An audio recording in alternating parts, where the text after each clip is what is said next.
Des nouvelles des Bordelais maintenant. Alors Didier Deschamps est toujours incertain, on ne sait toujours pas s'il sera là pour cette rencontre. Ce serait une grosse perte pour l'équipe bordelaise puisque Didier Deschamps est actuellement très bon, on l'a vu en équipe de France récemment. Et une signature aussi du côté de Bordeaux. Ah, les équipes rentrent sur le terrain, on change de plan, c'est sympathique. Oui, à noter aussi que du côté bordelais, Gudjohnsen, l'avant-centre islandais, a signé pour 4 ans aux Girondins. Gudjohnsen est âgé de 29 ans, il a joué pendant 6 ans en Anderlecht, club avec lequel il a joué 130 matchs et inscrit 50 buts. C'est peut-être une très bonne recrue pour les Girondins de Bordeaux. Voilà le stade Encrobé, la composition des équipes, en commençant par le FC Magdebourg, donc dans les buts Haime, numéro 2 Schneider, numéro 3 Stamman, numéro 4 Landrat, numéro 4-5 Sebula, alors que le coup d'envoi vient d'être donné depuis maintenant 2 petites secondes, Christian. On a un peu raté la composition des équipes, ils sont allés un peu vite, nos amis est-allemands. Alors à noter que Didier Deschamps est bien présent, comme on peut le voir sur cette composition d'équipe. Donc Didier Deschamps présent au milieu de terrain, aux côtés de Jean-Philippe Durand. Le match est visiblement parti, mais on n'a qu'un plan un petit peu lointain de la rencontre. Voici monsieur l'arbitre. Qui est monsieur Holtzmann, c'est un Autrichien. Première constatation, Bordeaux n'est pas une grosse affiche pour les Allemands de l'Est, pour les Allemands tout court, il faut s'habituer à le dire maintenant, puisque le stade paraît bien vide et Bordeaux aligne quasiment sa meilleure équipe, à une exception près, je crois. Voilà, donc les Bordelais à l'attaque avec Ferreri. Jean-Philippe Durand sur le côté droit, centre de Jean-Philippe Durand. Et Kift pour une reprise qui passe largement au-dessus des buts de Hein.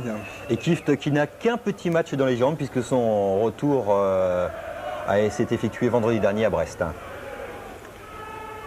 Voilà Hein qui va jouer avec Dobritz, qui n'est plus tout jeune, tout comme Stamman, le libéraux de cette équipe qui a 32 ans et qui court toujours. Là c'est Sebula. Le capitaine. Sebula pour Grimper. Des Allemands très prudents ce début de rencontre. Il faut dire qu'ils se méfient énormément de cette équipe bordelaise qui est quand même connue au niveau européen. Et Durand tranquillement pour Joseph Antonbel qui touche là son premier ballon de la rencontre. Alors quelle tactique va adopter Bordeaux en ce début de match? Vont-ils attaquer et essayer de faire différence? Ça m'étonnerait parce qu'ils ont très peur des 2 attaquants est-allemands qui vont très vite et dont tout le monde dit monts et merveilles et qui intéressent depuis déjà longtemps les équipes ouest-allemandes de la Bundesliga. Interception de Dogon. Ferreri. Jean-Marc Ferreri. Un peu excentré sur la droite, il va pouvoir centrer. Un superbe centre et ce n'est pas fini. Finalement, Hein récupère le ballon. Première action chaude pour les Allemands. A noter que cette équipe allemande évolue généralement en 3-5-2, c'est-à-dire qu'il y a 5 joueurs en milieu de terrain, c'est énorme. Et ça devrait quand même assez perturber cette équipe bordelaise, puisqu'il va y avoir un véritable rempart en milieu de terrain. Et première constatation également, c'est que cette équipe est-allemande, qui on disait très physique, pour l'instant ne montre pas grand-chose de ce côté-là aux Bordelais. On pensait que les Bordelais allaient être un peu pris à la gorge avec une présence physique de tous les instants. Eh bien non, pour l'instant, les Bordelais ont l'air de pouvoir jouer leur football. Et là, une faute sur Kift et le premier coup franc de la partie. Oui, à 40 mètres des buts, on va voir ce que va faire Jean-Philippe Durand. Jean-Philippe Durand qui est un joueur qui est capable de jouer devant, derrière, en milieu de terrain, qui est vraiment un joueur complet, un joueur moderne dans ce foot français. Dégagement de la défense bordelaise et faute de Jean-Marc Ferreri. Les Allemands repartent avec Lassig face à Lizarazu et Kift, bien revenu, récupère le ballon. Dogon.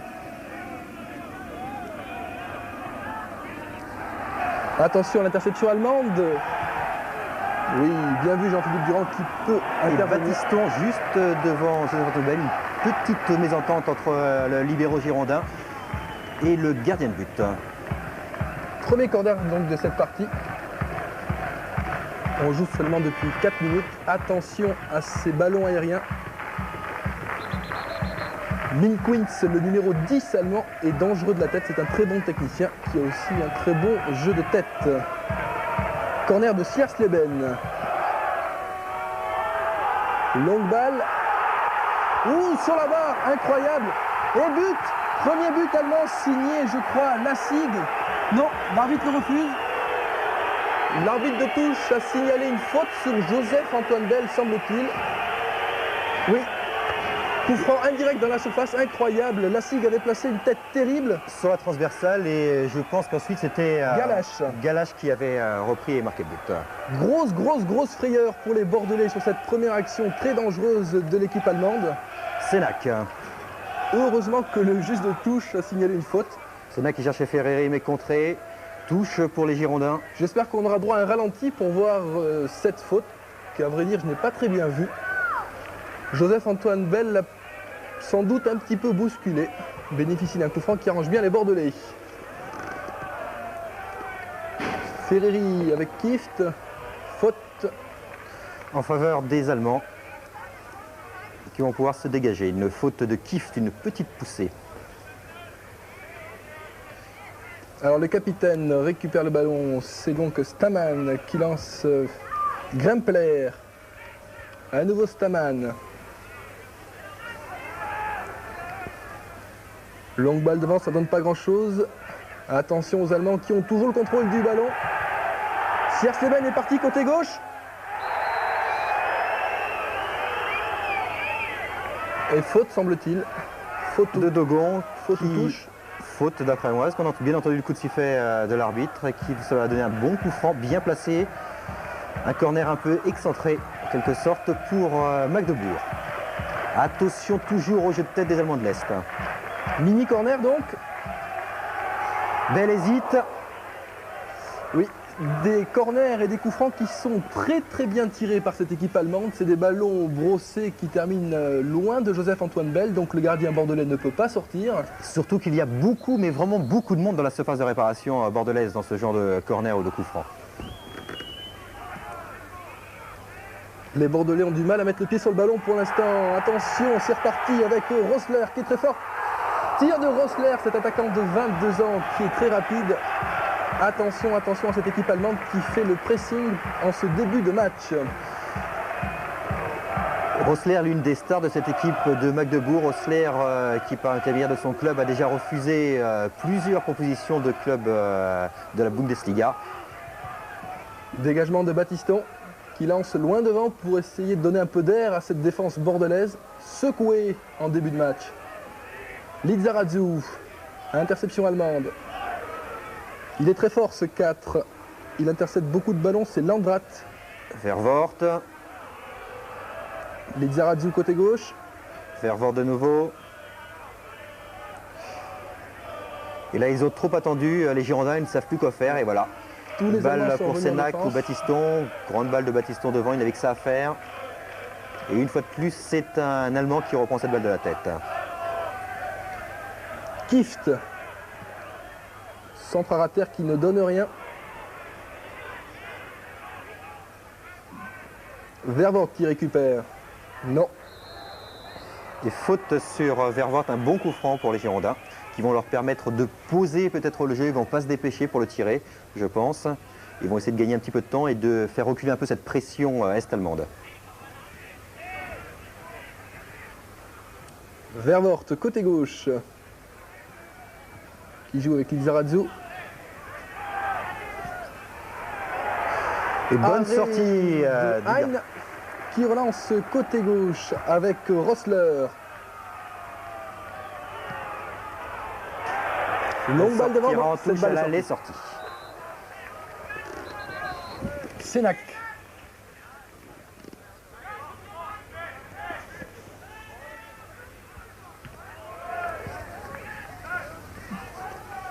Jean-Philippe Durand. Oui, super. Il se débarrasse de deux adversaires qui repiquent au centre. Jean-Philippe Durand qui essaye de jouer avec Dogon. Malheureusement, les Allemands interceptent et on retrouve Landrat, qui a récupéré le ballon. Là, c'est Gerlach en vis-à-vis avec Lizarazu. Grimpler.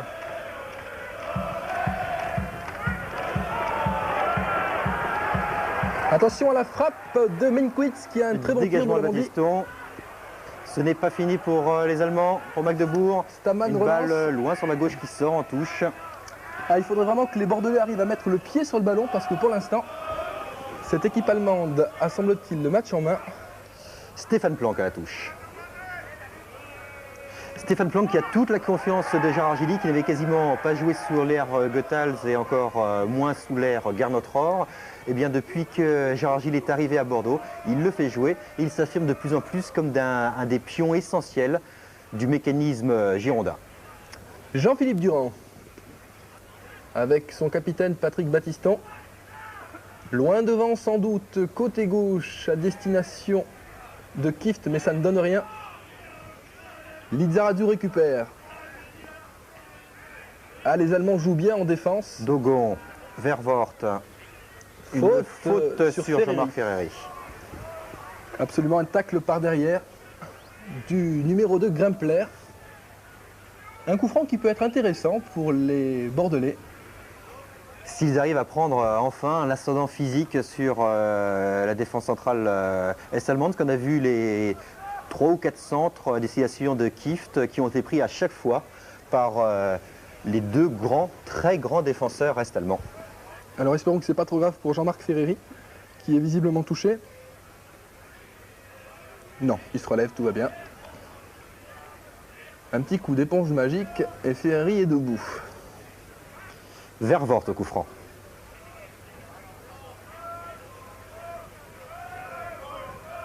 Longue balle, donc il ne donne strictement rien. Les attaquants bordelais ont du mal à prendre, vous l'avez dit, l'ascendant physique sur cette équipe allemande. Qui joue bien pour l'instant.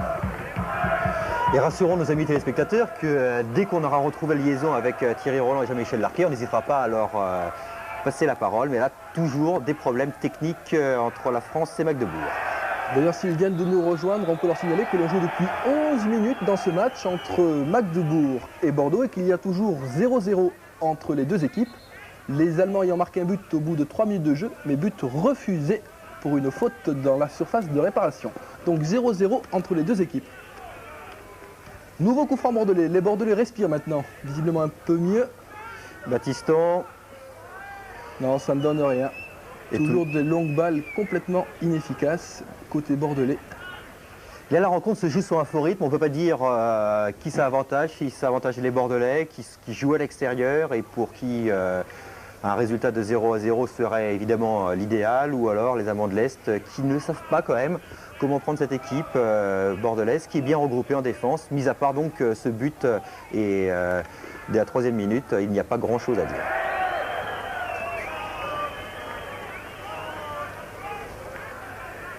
Voilà, on nous annonce que d'ici quelques secondes, nous devrions retrouver Jean-Michel Larquet et Thierry Roland, envoyés spécial, donc spéciaux à Magdebourg, c'est une bonne nouvelle. Attention tout de même à ce dernier coup franc, ce qui nous concerne. Oui, Joseph-Antoine Bell qui est sorti. Et une faute sifflée par l'arbitre. Là, la charge de l'attaquant allemand était évidente, de la SIG, et un coup franc pour Joseph-Antoine Bell qui avait normalement tranquillement le ballon. Et là, je pense qu'on va retrouver Thierry Roland et Jean-Michel Larquet à Magdebourg. Vous nous entendez, Thierry, Jean-Michel? Continuez. Ah, la liaison s'est de nouveau interrompue. Ça s'en occupait. On continue donc, oui, ces Allemands qui sont redoutables sur coup de pied arrêté. Ça fait le 4e coup franc qu'ils ont depuis le début de la partie. Et 4 fois de suite, Joseph-Antoine Bell a été inquiété sur ces balles brossées qui arrivent dans la surface de réparation. Il n'est pas sorti sur les 3 premières, il est sorti sur la 4e. Vervoort pour Lizarazu et un coup franc logiquement, normalement pour les Girondins, pour une faute sur Vicente Lizarazu. Effectivement, c'est ce qu'indique l'arbitre autrichien de la rencontre.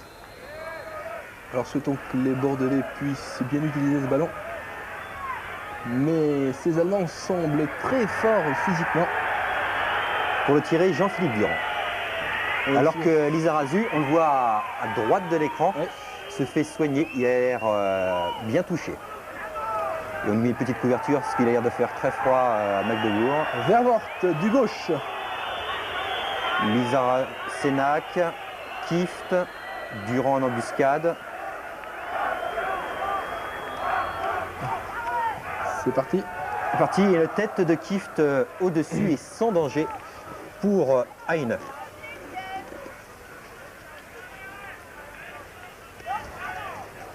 Oui.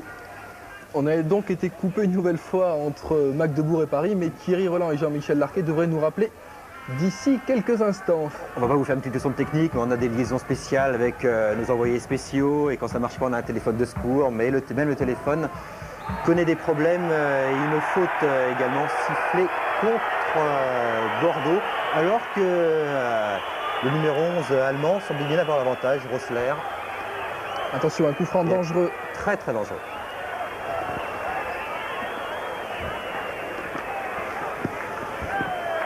C'est Slersleben qui va sans doute le tirer du gauche. Le capitaine est aussi là. Attention à ce coup de pied arrêté. Un quart d'heure de jeu.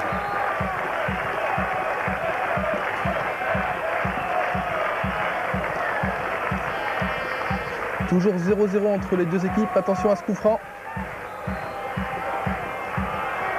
Non, largement au-dessus de la cage de Joseph-Antoine Bell. Allô Paris, c'est derrière là. Oui Thierry? Jean-Michel, on vous entend, si vous voulez continuer. Oui. Allô, allô? Vous m'entendez là? On vous entend parfaitement. Thierry, Jean-Michel, c'est à vous. Ici Magdebourg pour Paris. Oui Jean-Michel? Coupé au téléphone. Jean-Michel? Alors, on a quelques petits problèmes. On a retrouvé Thierry Roland et Jean-Michel Larquet à Magdebourg. Mais eux ne le savent pas. Allô Paris. Et dès que la liaison s'est effectuée, eh bien, on n'hésite pas à leur passer la main. Martin Sarra et Christian Jean-Pierre qui vont, je crois, assurer le commentaire. Ce sera beaucoup plus simple de Paris comme ils l'ont fait depuis le début, alors que l'on vient de voir un très beau tir de Jean-Luc Dogon qui est passé légèrement à la droite début allemand. Alors, messieurs, Christian Jean-Pierre et Martin Sarra, je vous en prie, vous continuez le commentaire. Alors, on est tout à fait désolé pour nos amis téléspectateurs. Ce qu'on peut même pas vous dire, si pendant cette interruption qui a duré environ 2-3 minutes, il y a eu un but de marqué, on le fera le plus rapidement possible. On espère retrouver le plus vite possible Thierry Roland et Jean-Michel Larquet. Alors, Didier Sénac, tranquillement en retrait pour Joseph-Antoine Bell. Il semble que les Bordelais reprennent un peu l'ascendant sur cette rencontre, arrivent à inquiéter le gardien allemand. Heine, dégagement de Bell. Kift, contré. Jean-Philippe Durand. Pour Kift à nouveau dans le rond central, enfin dans le centre du terrain. Pour Bad. Bad Lizarazu. Lizarazu, Bad. Baptiston, loin devant pour la tête d'un Allemand. Dégagement un peu à la porte-pièce, tête de Dogon. Jean-Philippe Durand. Stéphane Planck. Kift qui tient bien debout. Interception des Allemands, attention, oui. Et faute pour alors les Allemands. Oui, Kift a eu tort de protester. Il s'est fait sanctionner par l'arbitre autrichien. Landrat qui récupère le ballon. Longue balle devant pour Rossler. Et Jean-Philippe Durand termine dans l'eau, dans la mare à canard, visiblement. Carton jaune, premier carton jaune de la partie pour Menkwitz, le numéro 10. Pour cette faute sur Jean-Philippe Durand.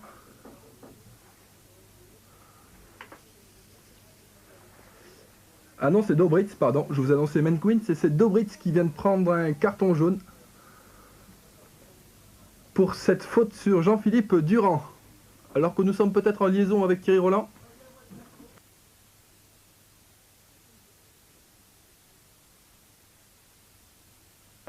Stéphane Planck.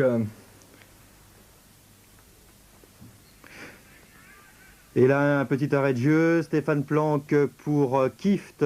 Faute sur le Néerlandais, les Girondins de Bordeaux. Pas mal de fautes pour l'instant au cours de cette rencontre. Attention, à Jean-Marc Ferry qui avait fait un appel côté droit. Mais Jean-Philippe Durand n'a pas voulu jouer avec lui.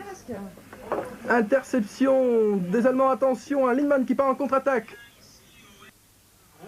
Stadion finalement avec près de 20 minutes de retard tout juste, mais il ne s'est rien passé sinon un but que vous avez vu car Martin Sarra a fort bien assuré l'intérim.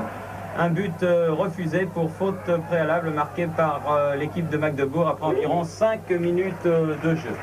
Ici, très peu de monde pour assister à ce deuxième match aller comptant pour la Coupe de l'UEFA.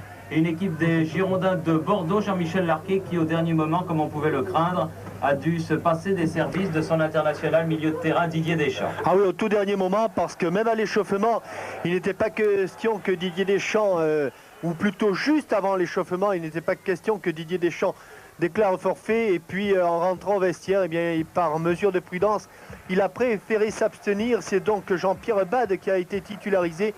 Et je voudrais dire tout de suite, Thierry, que le fait important de ce match, c'est la virilité excessive qui règne sur le terrain, avec beaucoup trop de fautes, des accrochages, beaucoup de pieds en avant. Il y a déjà eu plusieurs interventions à la limite et je crains que l'arbitre, monsieur Holzmann, n'ait fort à faire. Il a déjà distribué un carton jaune pour Jörg Dobritz, mais d'ici la fin de la rencontre, je crains qu'il ne sorte à nouveau ce petit carton jaune, voire même un carton rouge, parce que, répétons-le, il y a eu beaucoup de vilains coups depuis au cours des 20 premières minutes. Toujours est-il que le score pour l'instant est toujours de 0-0 entre ces deux équipes, avec une tête de Jean-Pierre Bade et une intervention du numéro 6 Franck Seersleven. Encore Jean-Pierre Bade poursuivi par Seersleven et une touche en faveur des Girondins de Bordeaux. Alors que l'on joue très exactement la 23e minute de cette première mi-temps. 23 minutes de jeu et il est évident que le rôle des Girondins de Bordeaux dans ce match aller à l'extérieur est de tenir, et pour eux il est évident que ne pas prendre de but d'abord serait une excellente affaire. Patrick Battiston. A noter que le forfait de Didier Deschamps est venu s'ajouter à la suspension de Jean-Christophe Touvenel et au forfait d'Alim Ben Mabrouk, victime, vous le savez, d'un claquage à son mollet droit et qui n'a pas tout à fait récupéré, mais qui est en bonne voie de guérison. Une longue balle en avant. Encore une faute là de l'arbitre autrichien, monsieur Holzmann. Faute à nouveau de ce joueur Frank Sibelsen, le numéro 6 de cette équipe de Magdebourg. Et coup franc donné par Jean-Philippe Durand.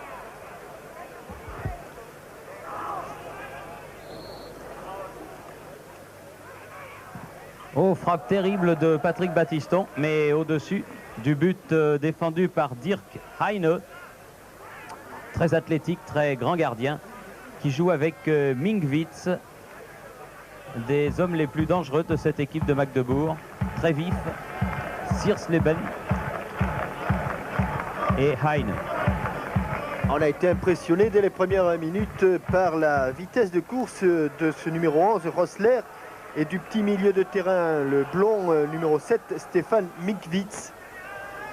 C'était d'ailleurs ce qu'avait retenu Gernot Rohr au cours des matchs qu'il avait espionnés. La vitesse de contre. Et là, faute de Lissarazu sur Schneider.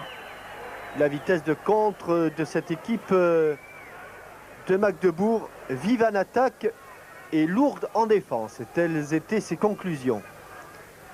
Stamann, le capitaine, pour justement cet ailier gauche, Rossler. Lassig, contré. Bade, qui a attaqué un petit peu dans le dos. Seersleven, à bon ballon. Schneider sur le côté droit. Schneider qui va pouvoir centrer dans le dos de Patrick Battiston. Ferreri venu aider ses défenseurs. Battiston comme il peut, ce dégagement. Bade lui aussi. Des Girondins qui ont beaucoup de mal à sortir le ballon pour le moment. Ils sont pressés. Attention, il ne fallait pas manquer cette passe en retrait de Patrick Vervoort, car Rossler était encore à l'affût. Rossler qui est l'un des joueurs très demandés pour aller jouer l'année prochaine en Bundesliga. Oh, un pied aérien de Mingwitz et une balle mise en touche par Planck. Une faute, je pense. Même faute préalable, oui. Tout à fait. Dobritz a laissé le ballon à terre. Coup de pied de Cheboula. Et petit pont. Incontestable, et attention, ces deux-là. Et oui, il a tort, Stéphane Planck. Manque de discernement, manque de lucidité. Non seulement il a fait faute, et en plus, il proteste et il prend un carton jaune tout à fait justifié dans la mesure où il a fait bel et bien obstruction à la suite de ce petit pont de Dobritz. Alors attention à ce coup franc qui est en fait un petit corner et c'est sur une action similaire qu'il y avait eu le but refusé de la 5e minute. On va sur un corner imaginaire du reste, mais enfin... On va chercher la tête de Staman. Oui, et bonne sortie cette fois-ci de Joseph-Antoine Bell. Qui nous rassure un petit peu car les deux premières avaient été quelque peu hasardeuses. Oui, et attention à Joseph-Antoine là qui sur ce dégagement est sorti de sa surface. Heureusement ça n'a pas été signalé. Oui, mais c'est très bien vu Thierry. Vous l'avez vu, mais monsieur Holzmann l'a vu également. Et en le regardant, il a même regardé son arbitre de touche pour voir si celui-ci le désignait. Oui, monsieur Schnitzel, arbitre autrichien également. Là par contre, encore une faute signalée par monsieur Holzmann. Nos amis du basket estimeraient qu'il y a là un passage en force. Face à Planck du reste toujours. Et Stéphane Planck était un petit peu inquiet. Mingwitz se relève difficilement. Et c'est le numéro 10, Jörg Dobritz, qui va tirer. Et toujours Staman au second poteau. Immense garçon de 1m95. Toujours du même endroit. Ils vont finir par arriver à le placer où ils veulent. Ça ne sera pas encore pour cette fois-ci. Mingwitz et hors-jeu. Ça c'est bien joué de la part de la défense, Thierry. C'est-à-dire que sur un ballon renvoyé à la suite d'un coup franc, tout le monde est monté rapidement sur le porteur du ballon, laissant donc derrière la défense 4 ou 5 joueurs bleus hors jeu. C'est ce que faisait le grand Ajax à l'époque. 28 minutes de jeu, presque une demi-heure. Mingwitz de la tête, renvoie en avant. Oh là là, petite mésentente d'Ogon. Battiston et... Ah, ça manque un petit peu... Je dirais pas de punch, mais d'engagement. Il faut aller vers le ballon. Et là, ils étaient 3 défenseurs centraux, Dogon, Sénac et Battiston. Et ce ballon a failli profiter encore une fois à Rosler. Wim Kieft qui a prolongé de la tête sur le côté par Jean-Philippe Durand. Très actif, Jean-Philippe Durand va peut-être pouvoir frapper, ce qu'il fait bien du pied gauche. Mais Heine, bien placé, peut dégager à son tour. Sénac. Durand, Battiston, on emballe le jeu du côté des Girondins vers Vort. Ballon en profondeur pour Ferreri. Bonne intervention de Staman, le capitaine. Cheboula maintenant sur le côté. Personne pour Magdebourg. Et non, car les deux attaquants centraux, Rosler et Leipzig, restent dans l'axe le plus souvent. Et c'est Dobritz ou Siersleben qui partent eux sur les côtés. Sénac, Vervoort. Fait un petit peu frais ce soir sur les bords de l'Elbe à Magdebourg, mais enfin c'est tout à fait supportable. Bien joué cette talonnade. Avec deuxième accrochage dont est victime Bichente Lissarassou. Voilà. Deuxième carton qui est donné, me semble-t-il, au numéro 6 de l'équipe est-allemande, enfin est-allemande, non, de l'ancienne équipe est-allemande, de l'équipe allemande tout court maintenant, le FC Magdebourg. Non, en fait c'est le numéro 5, Cheboula, qui a pris ce deuxième carton. C'est important les cartons jaunes en Coupe d'Europe. Et c'est Jean-Philippe Durand, oui, bien, Heine. Au premier poteau. Non, il y a du hors-jeu dans l'air, signalé. Et l'équipe de Magdebourg va pouvoir se dégager. Mais en tout cas, superbe coup franc, bien maîtrisé par Heine. Et il dégagé du point, il n'a pas voulu se saisir du ballon, ce grand gardien de but. Il a préféré le dégager du point. Et sur la reprise de volée, c'était Jean-Marc Ferreri qui était par la suite hors jeu. Dobritz. Siersleben. Cheboula.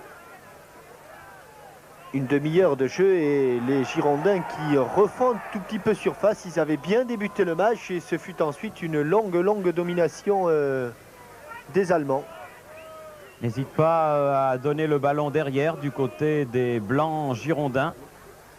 Puisque là, vous avez vu Sénac alerter l'équipe par son gardien de but, Joseph-Antoine Bell. Patrick Battiston, long dégagement, pied droit. Schneider directement en touche. Vicente Lissarassou qui profite du fait qu'il y a beaucoup de défenseurs centraux pour prendre un petit peu de liberté et se retrouver souvent en position d'ailier gauche. Dogon à la lutte avec Rossler. À combien évaluez-vous, Jean-Michel, le nombre des présents? 10-12 000? Oui, oui, je dirais bien, oui, c'est immense. Oui, c'est un très grand stade, tout à fait comme les stades de l'ancienne République démocratique allemande, comme celui de Leipzig, celui de Erfurt. Mingwitz. La faute et obstruction de Patrick Vervoort est toujours... finalement, Gernot Rohr a parlé un petit peu d'une équipe athlétique mais pas très vive et je trouve un petit peu le contraire. Je trouve que ces garçons sont très très vifs et notamment ce numéro 7 Mingwitz qui fait un début de match superbe. Et alors là, attention parce que voilà un coup franc qui est dangereux, peut-être un peu excentré, mais dangereux. Mingwitz est là sur le ballon, ainsi que Gerlach, le numéro 8. C'est Dobritz qui va frapper, je pense, Thierry. Dobritz ou Staman. Voilà Dobritz. Oh, bien en plein dans la niche, bien placé. Oui, c'était Dobritz directement dans les bras de Joseph-Antoine Bell. Jean-Philippe Durand qui essaye depuis le début de cette partie de calmer le jeu. Essayer de jouer au football. Dogon, Sénac.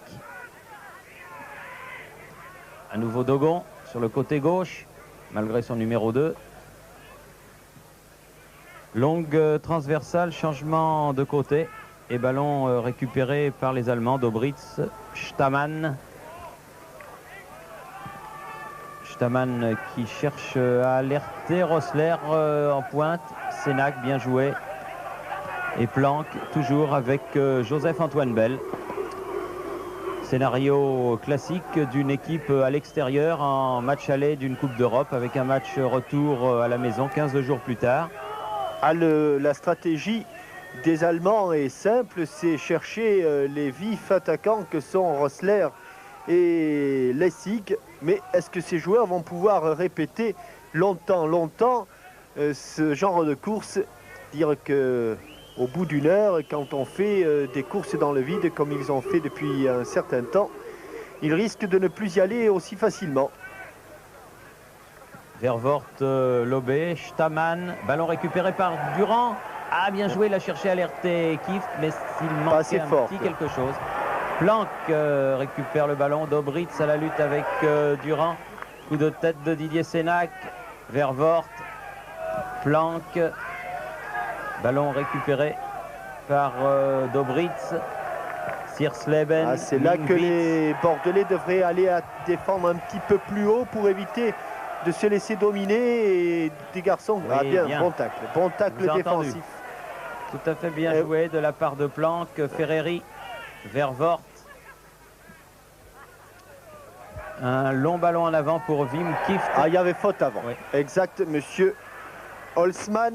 On ne connaissait pas cet arbitre autrichien, monsieur Holzmann, mais il a du boulot, beaucoup de travail dans ce match et il le fait bien pour l'instant. Il s'en sort très très bien. Il a été tout à fait équitable dans ses décisions. Et là, il avait bien vu la faute de Wim Kift qui précédait donc la main de Cheboula. Staman, longue balle devant, toujours pour Rossler. Non, là, il n'a pas été touché, il a glissé tout seul. Il a glissé tout seul et il ne demande d'ailleurs pas de coup franc. Et on comprend. Coup d'œil sur le chrono, 35 minutes, 35e minute déjà. Donc encore une dizaine de minutes avant la mi-temps, il n'y a pratiquement pas eu d'arrêt de jeu, il n'y en a du reste pas eu. Ah, mauvaise relance là. Et regardez comme immédiatement il cherche, rebelote là pour... Oui, et Durand, mais seul Durand, pris par 3 joueurs de Magdebourg, dont Mingwitz. Attention, pas de faute. Dobritz. Là non plus, il est coincé. Face à Planck. Ah oui, il y en aura une quand même, toujours au même endroit.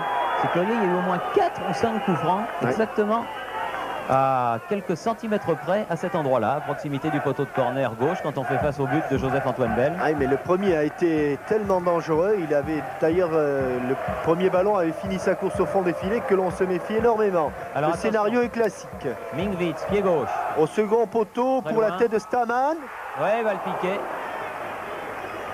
Bien, Joseph-Antoine Bell. Ce grand barbu qui jouait déjà dans l'équipe de la RDA lorsque les RDA étaient avec l'équipe de France lors d'un éliminatoire d'un Euro, je crois.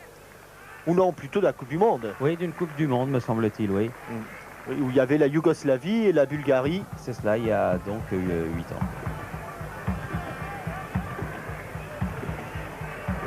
Sieberslugen, Mingwitz, Stamann,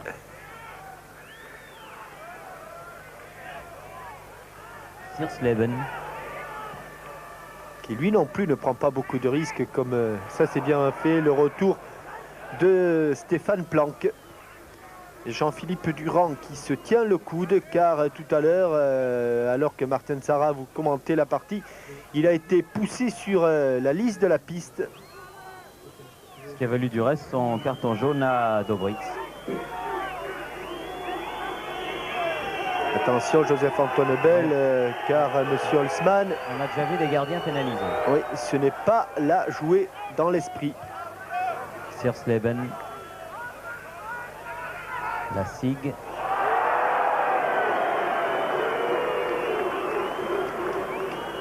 Baptiston. On a l'impression que les Bordelais n'ont pas tout à fait oublié, Thierry, les 4 buts qu'ils ont encaissés lors de la dernière journée à Brest, et qu'ils sont encore un petit peu fébriles derrière, eux qui jusque-là avaient été très solides dans ce compartiment du jeu. Faute de Dobritz qui a poussé la flanque. Et un coup franc donc qui va permettre aux Girondins, du moins espérons-le, de se dégager par Vervoort là. Ah, on ne prend pas de risque, hein. C'est le moins que l'on puisse dire. Oui, mais je crois qu'ils ne prennent certainement pas de risque, mais ils n'ont pas de solution devant, car pour l'instant, ce sont les Allemands de l'Est qui impriment le rythme à ce match. Encore une balle en avant vers Rossler. Dobritz. Vous voyez comme il va provoquer Planck. Une faute de main. Jean-Philippe Durand. Et moi aussi j'avais vu une faute de main, mais Jean-Philippe Durand, attention. Attention à ces touches, des véritables coups de canon. Dobritz. Très tendu et on recommence. Rebelote. Alors que quelques petits pétards éclatent ici et là, qui pourraient valoir quelques observations de la part de l'UEFA au FC Magdebourg, parce que l'Union européenne n'aime pas trop les pétards. Montpellier en sait quelque chose, qui a été sanctionné à l'issue du match aller contre l'équipe du PSV Eindhoven. Elle n'est pas sortie. Chez Boula. Chez Boula, attention, il est dangereux celui-là. Bon dégagement de Dogon. Stamann court sur ce ballon avec Jean-Marc Ferreri. Ouais, c'est lui qui a été le plus décidé. Bad est là encore, toujours Stamann. Que de pied à l'avant. Superbe plante ce Stamann, un garçon de près de 1m87. Et quand on l'a devant soi, lancé à toute allure, c'est tout à fait impressionnant.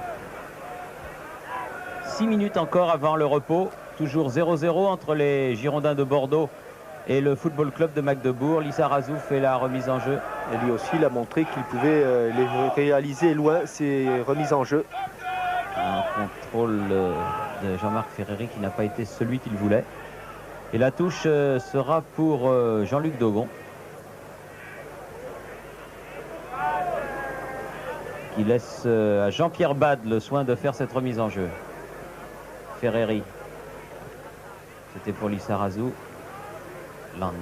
Le numéro 4, c'est-à-dire Landrat, a envoyé ce... Et oui, c'est ça, c'est exactement cela. C'est-à-dire qu'en allant chercher loin le porteur du ballon, il l'oblige à réussir un exploit à chaque fois qu'il veut donner le ballon devant.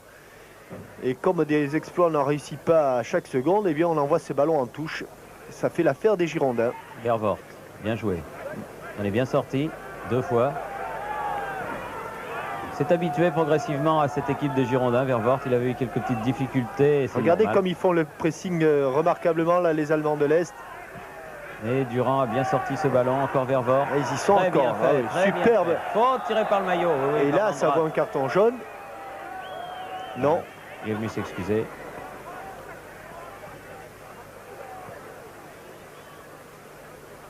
Coup franc pour les Girondins.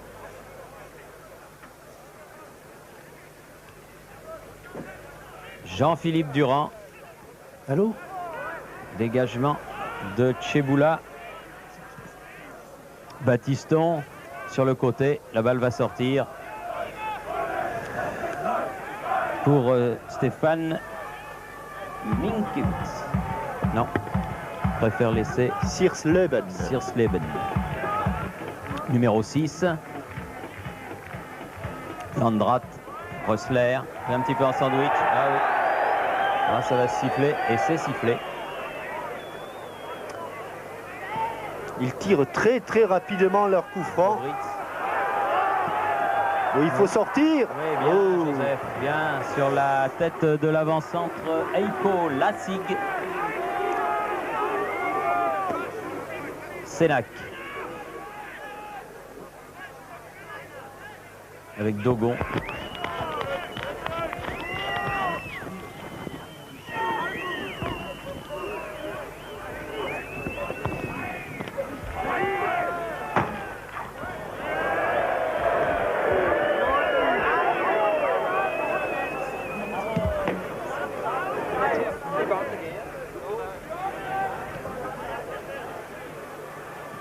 Ah, il a marché sur le ballon, dommage, sur son contrôle orienté.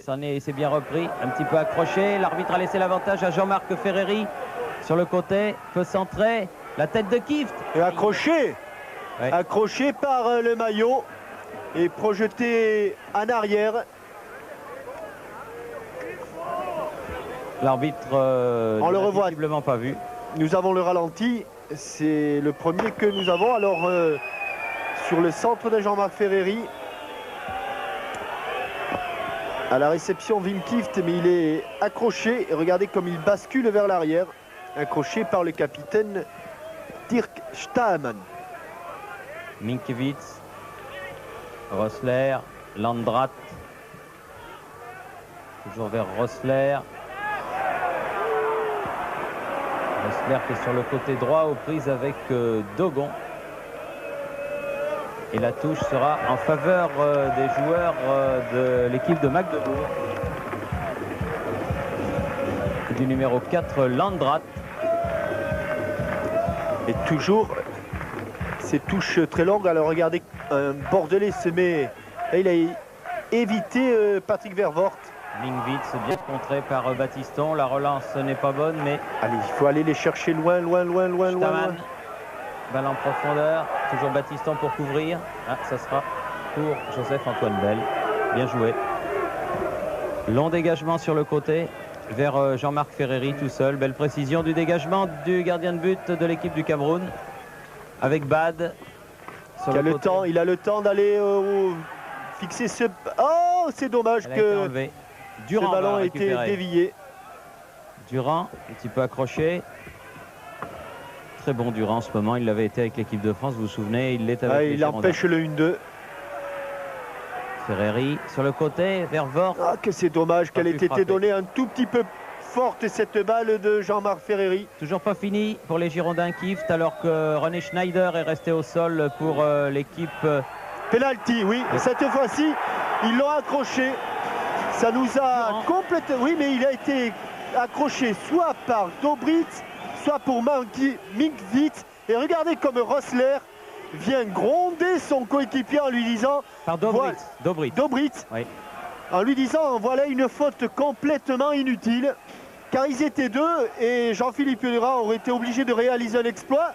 Mais je crois que là, il se rattrape un petit peu. On voit toute l'action. Ici, Jean-Marc Ferreri la donne un petit peu fort cette balle pour Patrick Vervoort, mais qui va quand même tacler.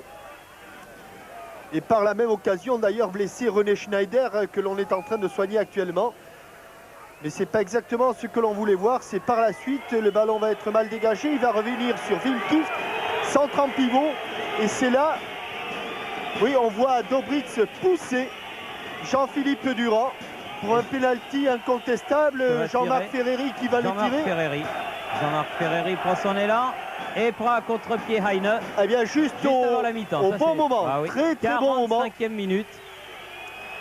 Donc les Girondins de Bordeaux sur penalty prennent l'avantage après 45 minutes de jeu. Pour cette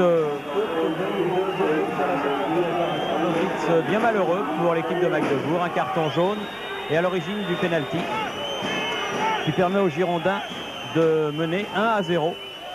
Et qui font vraiment une belle opération parce qu'entrer au vestiaire vraiment juste avant le repos avec un but d'avance, c'est vraiment parfait pour les Girondins.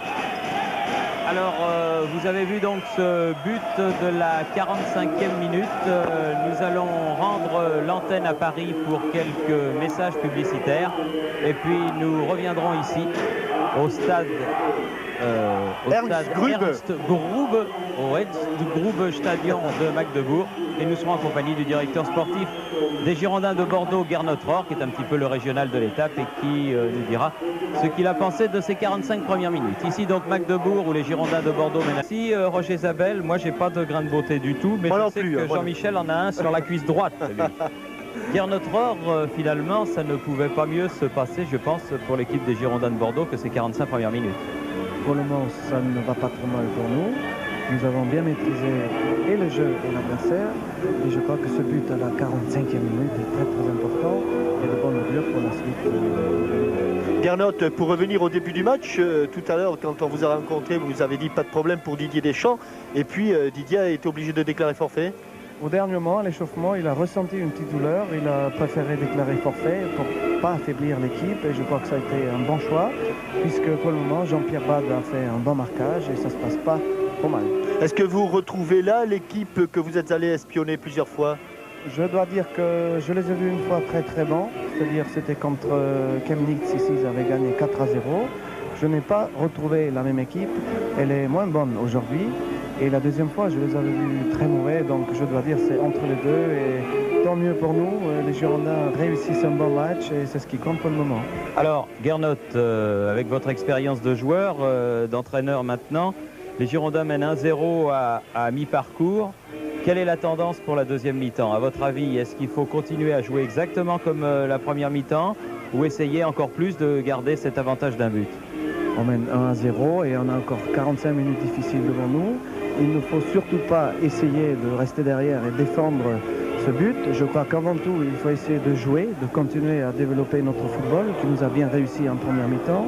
Essayer d'éviter ces fautes bêtes autour des 18 mètres qui peuvent nous coûter très cher, car dans le jeu aérien, Magdebourg a de très bons joueurs de tête. Et je crois que c'est en jouant comme ça, avec prudence, mais aussi avec audace, qu'on peut faire un bon résultat ici.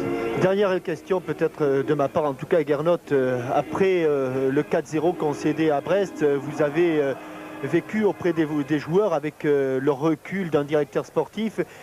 Moi j'ai eu le sentiment qu'ils étaient un petit peu fébriles et que ça les avait quand même marqués et puis qu'ils étaient en train peut-être d'oublier cette déconvenue. Oui, un 4-0 ça fait toujours mal, mais je crois que là, dans ce cas-là, ça nous a permis de nous ressaisir, de nous reconcentrer, de nous remettre en cause et l'équipe a très bien réagi ce soir. Et la Coupe d'Europe finalement est arrivée à point nommé pour faire oublier cette déconvenue brestoise. Je crois que vous serez d'accord pour dire, Gernot, que cette équipe de Brest cette année est certainement l'une des meilleures équipes de la première division française. Tout à fait, c'est une équipe surprenante qui a déjà mis en difficulté pas mal de gros bras du championnat et nous a battus logiquement, il n'y a rien à dire et je crois qu'il faudra compter sur Brest pour les 4 premières places qui donneront la qualification pour la Coupe UEFA. Merci Gernot d'être monté jusqu'à notre perchoir alors que je pense que peut-être à Paris on revoit le penalty victorieux de la 45e minute de Jean-Marc Ferreri qui a pris complètement à contre-pied Dirk Hein. Espérons avec Gernot, donc Jean-Michel, que cette deuxième mi-temps sera conforme à la première. Et remercions encore nos camarades de Paris qui ont assuré donc la continuité de l'antenne parce qu'on a eu beaucoup de problèmes pour avoir les liaisons en ce début de rencontre. Alors maintenant, il s'agit donc de gérer cet avantage, si je peux m'exprimer ainsi. Oui, mais vous avez remarqué, Thierry, qu'à partir du moment où les Bordelais, ou à partir du moment où c'était pratiquement dès le début du match, les Bordelais ont subi, bien obligé, car on ne subit jamais avec satisfaction. Dès qu'ils ont subi ce match, ils ont été un petit peu ennuyés.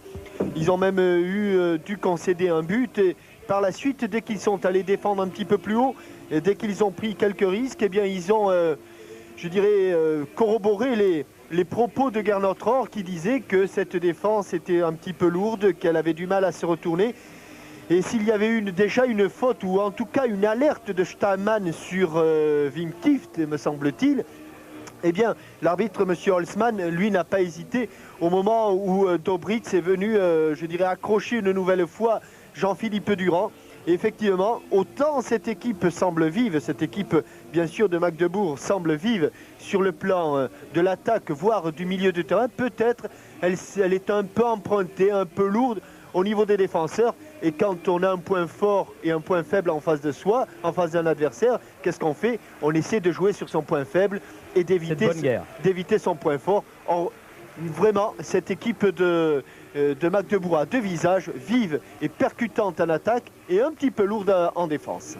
Alors il y a pas mal de supporters de Magdebourg venus de la République fédérale allemande, venus de l'autre côté de ce qui était encore il n'y a pas si longtemps la frontière entre l'Allemagne de l'Est et l'Allemagne de l'Ouest, qui sont présents ce soir au Ernst Grube Stadion. Et il y a également énormément de militaires français qui sont encore en garnison à Berlin, sans doute pour les derniers instants, et qui sont présents dans les tribunes de ce stade, alors que les joueurs de l'équipe de Magdebourg sont les premiers à revenir sur le terrain pour cette deuxième mi-temps qui va commencer dans quelques instants.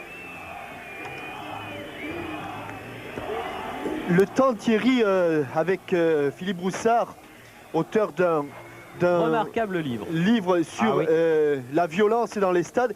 Il est là, Philippe, non pas par hasard, mais parce que tout simplement, il est venu voir ce qui s'est passé dans l'ex-Allemagne de l'Est. Je crois que vous avez été témoin de quelques échauffourées. Alors, dites-nous-en un petit peu plus. Non, ce qui se passe simplement, c'est que l'unification s'est faite également au niveau des supporters et des plus violents d'entre eux. C'est-à-dire que par exemple pour un match comme ça, un match de Coupe d'Europe qui permet aux hooligans de se montrer un peu, il y en a certains qui sont venus de l'Ouest, d'Hanovre, de Brunswick, et il y a une sorte de pacte d'agression. Bon là, il y a quelques Français qui sont là, donc les Allemands sont un peu unis contre les Français, ça sera peut-être les Italiens la prochaine fois, parce qu'il faut savoir qu'en Allemagne, le hooliganisme est ultra spécialisé. Le petit groupe que vous avez ici sont vraiment les hooligans, et ils sont là pour ça, pour la bagarre. Est-ce que vous les avez déjà vus, ces garçons? Je connais ceux qui étaient de l'Ouest, ceux de l'Est sont un peu plus nouveaux, et pour cause, parce qu'ils viennent de découvrir. Alors, si un homme peut ficher ou peut reconnaître ces gens-là, on suppose qu'une police pourrait facilement les filer. En théorie, oui, mais à l'Ouest, tous sont connus, il y en a 1000 ou 2000 qui sont parfaitement connus de la police, mais ça ne les empêche pas de continuer. Philippe, merci pour ce témoignage. Il est venu au vif du sujet. Merci à Philippe Broussard et vous pouvez vous procurer son livre qui vient de sortir chez Robert Laffont. Si vous aimez le football, ça vous fera découvrir une facette qui a été approchée à beaucoup d'occasions. Il s'appelle Génération Supporter et il est paru donc aux éditions Robert Laffont. Alors que la deuxième moitié, dirais-je, de l'équipe de Bordeaux fait son entrée avec... Ce sont les plus vieux, Thierry. Sont les plus vieux, Jean-Philippe Durand, Batry Battiston, Jean-Pierre Bade et Joseph-Antoine Bell. Donc, ils avaient besoin de récupérer un tout petit peu plus que les jeunes que sont Vicente Lissarassou. Et ils font moins vite le chemin du vestiaire au stade parce que ici, c'est un petit peu comme c'était à Angers dans le temps. Vous vous souvenez, il y avait le stade à Angers et puis les vestiaires qui étaient de l'autre côté de la tribune. Eh bien, à l'époque de Bourdelle, à l'époque de Bourrigaud, de Guillou, de Poli. Même de l'Arquet, j'ai connu la villa. Même de l'Arquet, ah oui, j'ai connu la villa derrière la tribune. Ah bah tiens. Et donc, il fallait faire attention de ne pas prendre froid. Bref, coup d'envoi donné et Ferreri qui prend ce premier ballon. Ferreri, le buteur bordelais au cours de la première période, 45e minute, sur un pénalty consécutif à une faute de Dobritz sur Jean-Philippe Durand. Steinmann, sûr que Mewes, l'entraîneur de cette équipe de Magdebourg, a dû un petit peu remonter les bretelles à ses joueurs à la mi-temps, car perdre sur son terrain un premier match, ça n'est jamais bon en Coupe d'Europe. Je n'aime pas vous entendre dire cela, Thierry, car il reste encore 44 minutes. Mais c'est ce que j'allais dire pour les joueurs de Magdebourg comme pour ceux des Girondins. Eh bien, ma foi, il reste 45 minutes. Et voyez ce que disait Gernot Rohr, éviter à tout prix ces coups francs à proximité de la surface de réparation. Ici, Landrat est monté entre Mingwitz et Landrat. C'est le pied gauche de Mingwitz ou le pied droit de Landrat. En tout cas, ce sera la tête ou de Staman ou de Rossler. Ah oui, bien placé. Il ne s'est pas laissé surprendre, Joseph-Antoine Bell. Ça n'était pas Mingvitz, c'était Landrat. Et dégagement de Joseph-Antoine Bell. Kieft. Précieux par son jeu de tête, Wim Kieft, qui a dévié beaucoup de ballons depuis le début du match. Et nouveau coup franc pour une faute de Didier Sénac sur Rossler. Là encore, pas vraiment utile. Et Rossler et Vervoort qui, disons, ont des mots. Nerveux. En tout cas, le ballon n'était vraiment pas à l'endroit où la faute avait été commise. Landrat.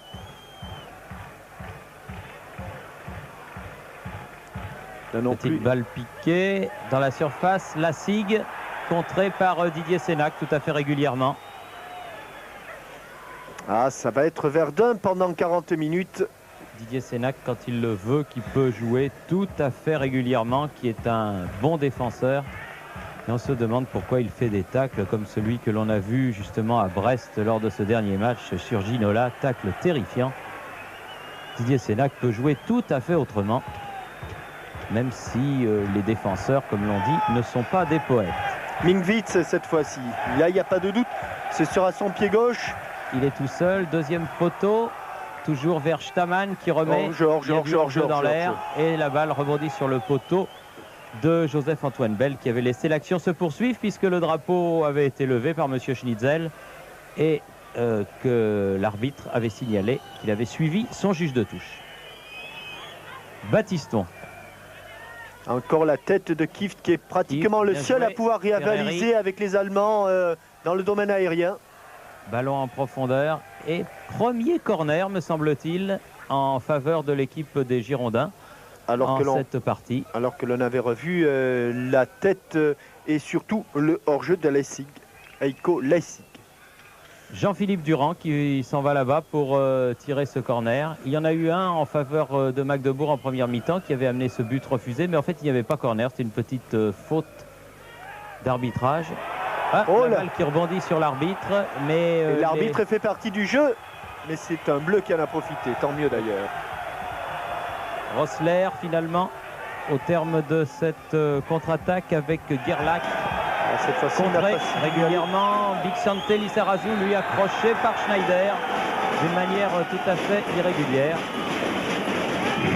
Alors que un projectile. Bouteille, oui. Tout à l'heure, il y a déjà eu une bouteille. Là, c'est une petite bouteille. C'est une petite bouteille aussi de Schnapsi qui est arrivée sur le terrain et que Patrick Battiston promptement a renvoyé sur la touche, constatant qu'elle était pliée. Il le regardait si elle avait été... Non, pas pendant le match, je crois pas. Non. Battiston. Et il faut toujours chercher cette tête de l'international néerlandais Wim Kieft. Celle de Ferreri qui prolonge. Minkiewicz. Et surtout aller défendre très haut pour empêcher de donner ces bons ballons. Lassig. Heiko Lassig. Bien fait, Staman. Cheboula. Voilà le pressing, c'est ça exactement le schéma de jeu que devraient prendre les Girondins, avec toujours une défense haute pour éviter que ces joueurs-là ne servent de rampe de lancement à Lassig et à Rossler. Gerlach qui a donné justement à Rossler. Très bel ailier gauche, beaucoup d'allure, très grande jambe. Faute. Tacle par derrière. Très belliqueux, petit roquet un petit peu ce numéro 7, Stéphane Mingvitz. Très agressif. Staman, le géant barbu au coup franc, pied droit. Tête de Battiston. Vicente Lizarazu, attaqué par Gerlach. La touche sera pour le Football Club de Magdebourg. Plus agressif les ex-Allemands de l'Est. C'est difficile de s'en passer. On a du mal à s'habituer. Enfin, je pense que nos téléspectateurs rectifieront de même. Rossler et corner concédé par Jean-Pierre Bade en faveur cette fois-ci, et corner indiscutable de Gerlach et de l'équipe de Magdebourg, alors que l'on joue la 7e minute de cette deuxième mi-temps. Beaucoup de monde à hauteur de la surface de réparation. Au moment où Staman allait frapper, il a été contré. Bien joué de la part des Girondins qui sortent par Dogon. Mais regardez, il y a peu de monde devant et c'est Jean-Philippe Durand qui est obligé d'aller au contact. Je suis pas sûr au moment où la tête a été réalisée, mais c'était tout juste. Oui, c'est au millimètre près. Kieft en tout cas ne l'était pas, ça c'est sûr. Mais ça pourrait donner des idées aux Bordelais, car on sent les Allemands se découvrir de plus en plus et devenir également de plus en plus nerveux. Durand. Planck qui a alerté devant, ballon récupéré par Sénac, Vervoort. Bien joué en 1-2 avec Jean-Philippe Durand, remarquable depuis le début de cette partie. Il a pris de vitesse. Ferreri, Siersleben, Ferreri rentre dans les 16 mètres, va pouvoir centrer. Corner, dit Monsieur Schnitzel, sur le côté droit là-bas. Et deuxième corner. Pour Jean-Philippe Durand.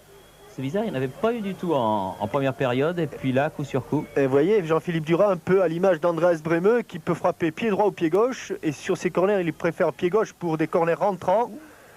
Et nouveau corner. Alors, est-ce qu'il va... la balle arrivée à Ferreri, là, en embuscade. Est-ce qu'il va reprendre son pied droit ou son pied gauche? En football, ça aide quand même de pouvoir frapper d'un pied ou de l'autre. Là, il a choisi délibérément la trajectoire rentrante. La tête de Sénac qui était montée. Et à côté, malheureusement, du but de Heine. Mais enfin, bonne action offensive des Girondins. Alors que sur le banc, du côté de Gérard Gilly et du président Bez, on doit évidemment regarder le match et aussi de temps en temps un coup d'œil sur le chronomètre. 8 minutes de jeu. 53 minutes et longue balle en cloche, sans danger pour Joseph-Antoine Bell. Et pourquoi? Tout simplement parce que sur le dégagement de Patrick Battiston, un petit peu en chandelle, Rossler avait vu Joseph-Antoine Bell avancer. Tenter une reprise de volée, c'est difficile, mais la tenter en plus lobée, ça l'est beaucoup plus. Battiston a effectué le dégagement sur la poitrine de Wim Kieft. Superbe jeu de corps de Wim Kieft entre le jeu de tête et les amortis de la poitrine. C'est un modèle. Le ballon reste vraiment collé à ce joueur qui évolue le plus souvent en pivot, obligé aujourd'hui, et subissant le marquage de Chiboula. Vervoort, Kieft. Dommage, Durand n'a pas pu poursuivre. Il a laissé l'avantage, Monsieur Holzmann. Récupéré toujours par Jean-Philippe Durand. Véritable poumon de cette équipe de Bordeaux. Bichente, il aurait dû le sentir, Bichente. Mais l'arbitre laisse jouer. La SIG. Il faut le prendre au départ. Rossler. Voilà, bon tacle. Bon, très bon tacle. Tout à fait régulier, a fait signe le juge de touche. Par contre là, M. Ostervik.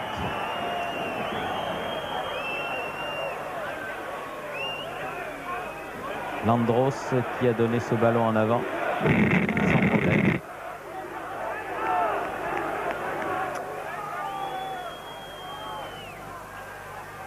Alors que Mingwitz vient se mettre devant Joseph-Antoine Bell sur ce dégagement sans bouger, comme le règlement lui autorise. Gerlach, Rossler, bien joué, Lissarazu revenu.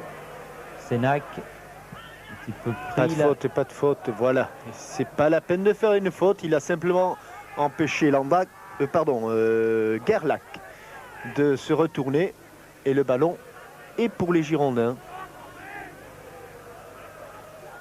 Jean-Pierre Bade pour cette remise en jeu.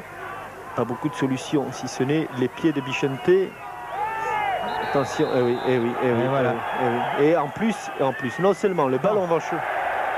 Ça c'est idiot, vraiment.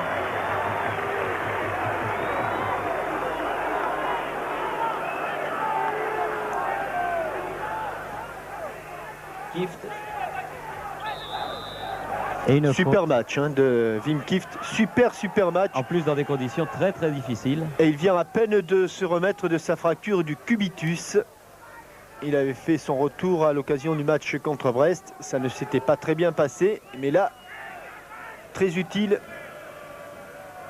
L'international néerlandais. Bad, pied gauche. Allez, à la tombée un blanc pour empêcher la relance de Siersleben. Siersleben sur Bad. Bad qui renvoie. Durand. Ah, il a glissé. Il a l'air de s'être fait mal en tombant. Aïe, aïe, aïe, il s'est déboîté le coude. Il s'est déboîté le coude. Dégagement. Allez, mettez-le en touche, mettez-le en touche. Oui. Et une faute de Kieft, alors qu'une canette de bière atterrit sur le terrain au pied du Néerlandais.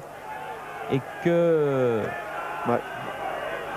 Il souffre beaucoup, Jean-Philippe Durand. Ouais. Sénac s'est aperçu de l'affaire et fait signe aux soigneurs des Girondins. Encore une fracture ou une luxation pour Jean-Philippe Durand. C'est dommage parce qu'il avait été super au cours de cette partie. Ah, visiblement, c'est le poignet. Si c'est le poignet, ça risque d'être moins ennuyeux. J'avais craint un moment que ce ne soit le coude. Je crois qu'il est mal tombé, Jean-Michel. Et je crois aussi qu'il s'est fait un petit peu marcher sur le poignet. C'est pas impossible, oui. Pas impossible. Si c'est ça, c'est un moindre mal. En tout cas, voilà le premier arrêt de jeu et Jean-Marc Ferreri fait signe au banc qu'on va devoir procéder à un changement. En tout cas, immédiatement, Wim Kieft s'est aperçu de la gravité de cette blessure. Ah oui, c'est plus grave que prévu parce qu'on gonfle une attelle. Ah donc, oui. Oui, le bras est en... Regardez l'angle que fait la main avec le bras. Oui. Je pense et je crains qu'il n'y ait une fracture, malheureusement. Non, ce n'est pas le poignet. J'ai espéré un temps que ce soit le poignet. Mais regardez, on a gonflé la telle. Gros coup dur pour les Girondins et aussi pour l'équipe de France, puisque Jean-Philippe Durand est un homme de base de la sélection de Michel Platini. Et que dans moins d'un mois maintenant, c'est le déplacement en Albanie. Ça, c'est un sale coup vraiment pour les Girondins, pour tout le football français. C'est le genre de chute que l'on demande de ne pas faire au judoka. On va revoir, il glisse et je crois qu'il met son bras en opposition. En porte-à-faux, oui, il met son bras en opposition lors de la glissade et je pense que c'est là que le bras droit, alors est-ce que c'est le radius, le cubitus, est-ce que c'est le poignet? On ne le saura qu'après la radio. Mais malheureusement, la façon dont a réagi Wim Kieft en voyant son coéquipier au sol ne laisse planer aucun doute, la blessure est grave.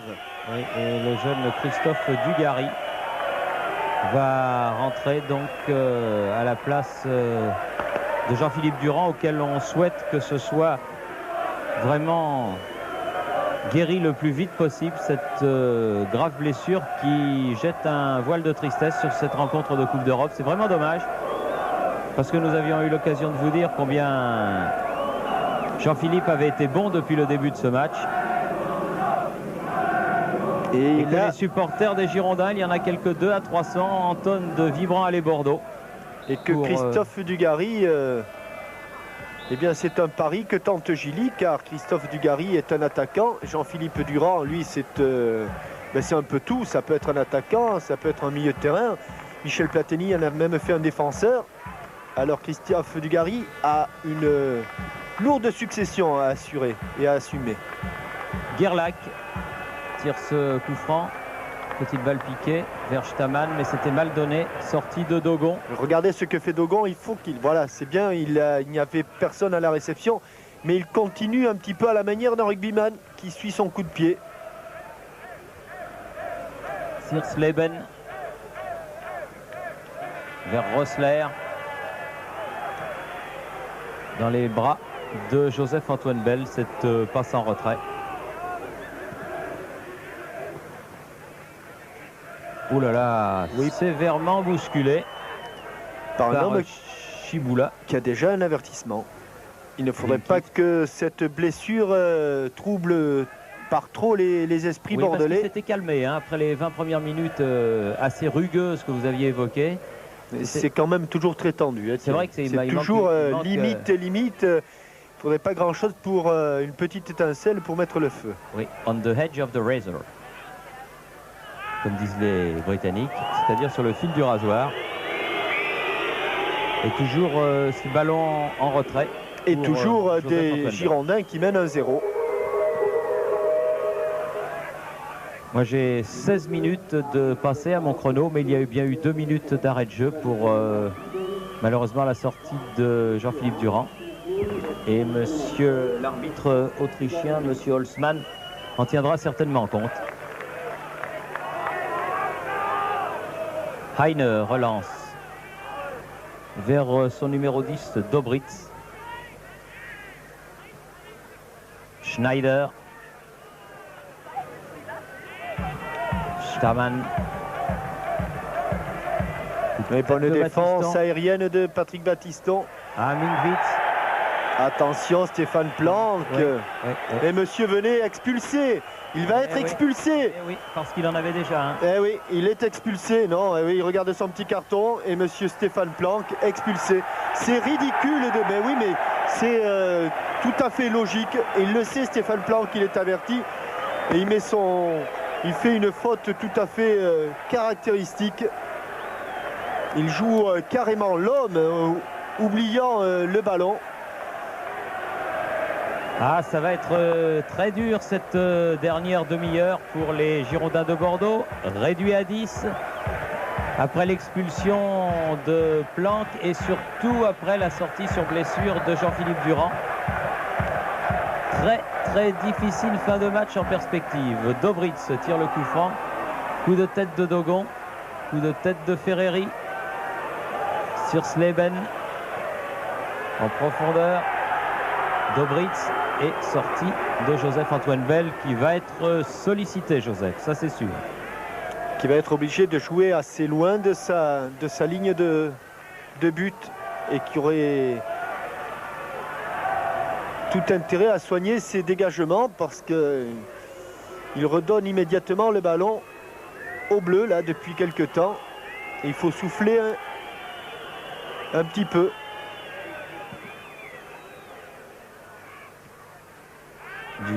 Christophe Dugarry sur Stamann. Remonte balle au pied, le capitaine de Magdebourg. Un relais avec Rössler. Très haut en l'air, mais la balle sort en sortie de but, ce qui va permettre à Joseph-Antoine Bell de se dégager. Et juste avant, Peter Kohler va entrer à la place de Schneider. René Schneider qui faisait son retour dans cette équipe d'ailleurs. René Schneider qu'il ne faut pas confondre avec celui qui avait été longtemps l'excellent gardien de but de la sélection de RDA. René Müller. René Müller, exact. Oui, René Müller, du Lokomotiv Leipzig. Très bon gardien. Évidemment, rien à voir avec René Schneider. Rien à voir, mais alors strictement rien à voir.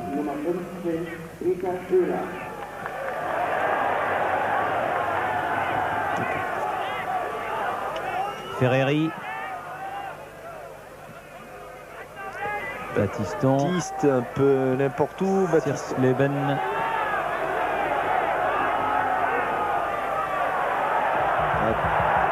Le nouveau venu, le numéro 15, qui a mis d'entrée une semelle à Patrick Battiston. D'entrée. Ouais. Je ne sais pas si monsieur le juge de touche l'a vu. Monsieur Ostervik.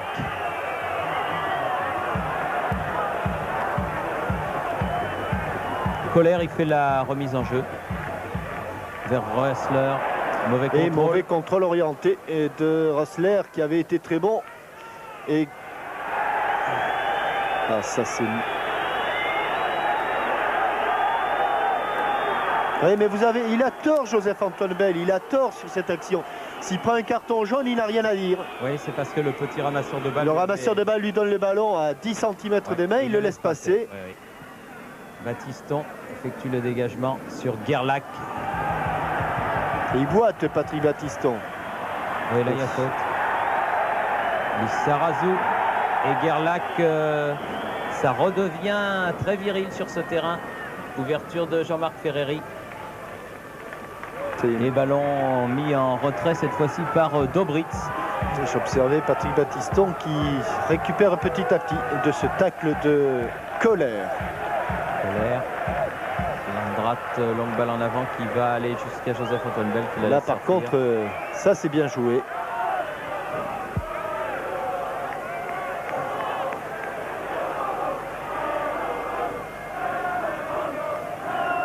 Battiston. S'il dégage, c'est la preuve qu'il a maintenant complètement récupéré. Faute de Chibula. Faute. Oui. Bien vu, monsieur Holzmann. Ah, ici de l'autre côté. Ah oui. Tiens donc. Mingwitz, Gerlach, Colère, Mingwitz. Attention. En retrait. Relais entre des ententes qui peut profiter 2 contre 2. Ferreri. Il est en vitesse pure, il est supérieur à Sisleben, mais il préfère repiquer au centre et aller chercher Wim Kieft. Wim Kieft sur le côté, face à Chibula, remise. Ah, c'est dommage, il a voulu remettre pour Christophe Dugarry, mais il venait de très loin, le jeune Dugarry, et n'a pas pu maîtriser ce ballon. Il y avait un bon coup de contre à jouer, là. La Sigue qui a été lobée, et Dogon qui peut donner tranquillement à Joseph-Antoine Bell. Alors, nous avons donc dit 22 minutes seulement, ça passe moins vite qu'en première mi-temps. Thierry, Jean-Michel.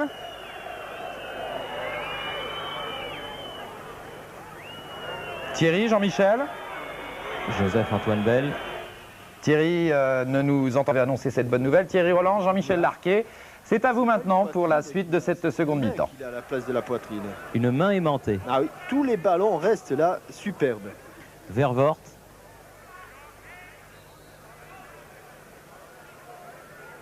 Avec Ferreri, Dugarry, Bad, Ferreri, avec Bad, bien joué. Ah, il s'est infiltré, Jean-Marc Ferreri, très vif, pesant. Ah, il a cherché la tête. Oh, quelle erreur du gardien René Dirk Heine, oui. Et il avait été un petit peu affolé par la présence aux avant-postes de Wim Kieft. Ah, bien joué. Jean-Pierre Bad, le long de la ligne, peut centrer. Par contre, il a raté le centre. Staman. Il avait fait le plus beau. Vervoort, pris de vitesse. Gerlach. Pas de faute, pas de faute. Surtout pas de faute. Voilà. Pas de faute. Oui, bien joué Vervoort. Solide. Allez, se replacer du côté des Blancs. Staman sur ce on ballon. On ne peut pas se replacer offensivement, il faut se replacer défensivement. Longue balle en avant vers la Sigue. Colère, Lobé, Gerlach. Au second poteau, il y a beaucoup de monde là-bas. Il y a beaucoup de monde. Dugarry de la tête, corner. Non, faute. Sortie de but. Sortie. Touché au dernier moment donc par un joueur de Magdebourg qui devait être l'avant-centre Heiko Lassig. Et dégagement donc toujours de Patrick Battiston. Il avait cherché loin là-bas au second poteau. Vous avez une explication au non-dégagement de Bell sur ces ballons?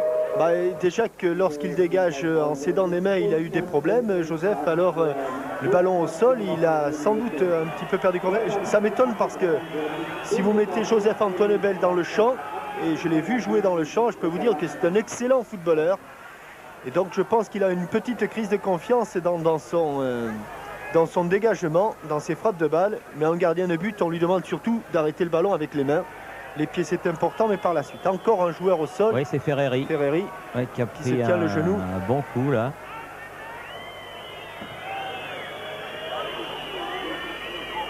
Genou droit.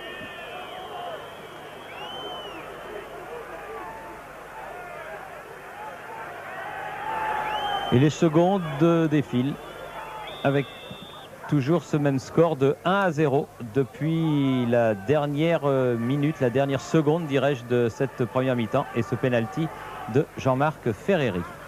Rosler qui ne peut sauver ce ballon.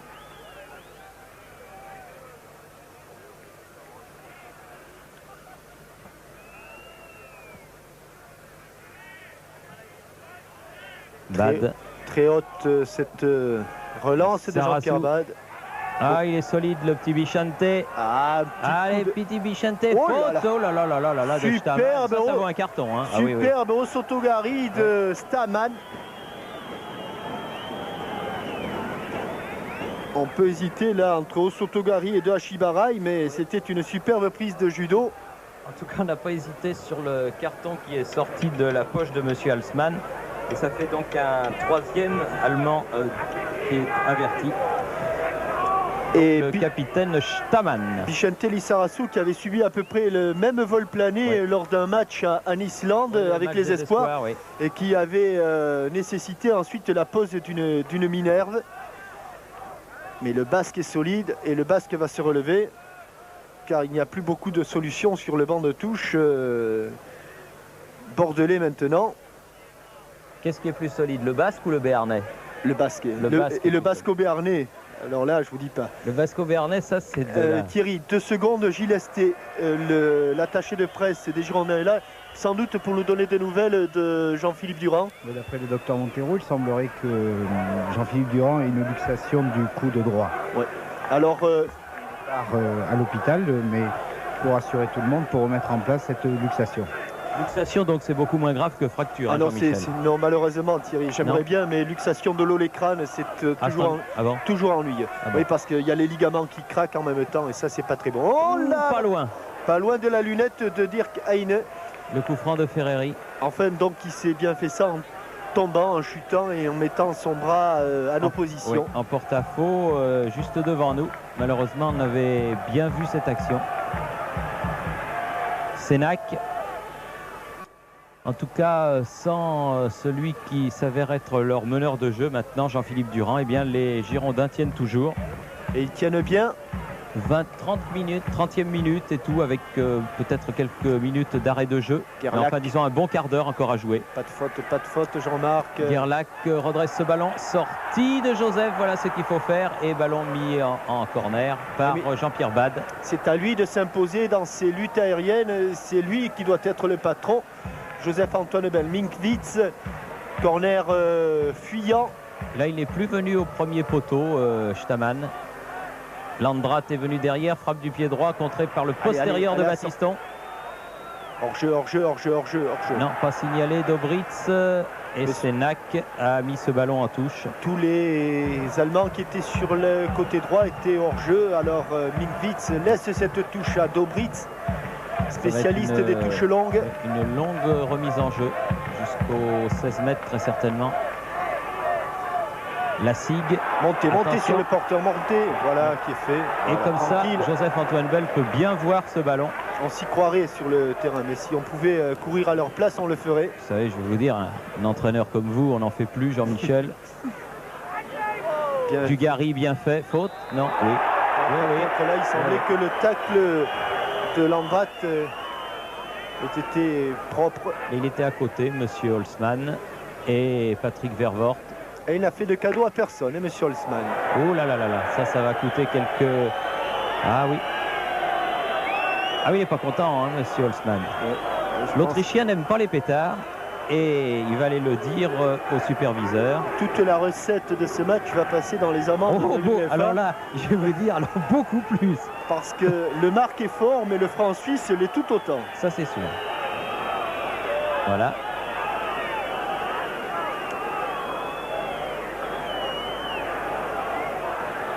Montpellier, ils avaient envoyé une malheureuse fusée. Ils ont été pratiquement ruinés. Le président Nicolin est obligé de vendre quelques-unes de ses collections. Wim Kieft, Vervoort. Oh, ça c'est quoi? Ça c'est pas au Sotogarde. L'occasion aussi, Thierry, de rappeler le programme des festivités pour demain et jeudi. Oui, alors pour demain, donc mercredi après-midi, il y aura en direct chez nos... Attendez. Ferreri bousculé, non. Contre mené par Rosberg, il y aura chez nos amis de Canal Plus en direct donc Tchernomorets Odessa contre Monaco. Match qui sera repris par Frédéric Jaillant et Alain Giresse, comme vous le disiez tout à l'heure, Roger Zabel en fin de soirée, deuxième partie de soirée sur TF1 vers 22h30. Et puis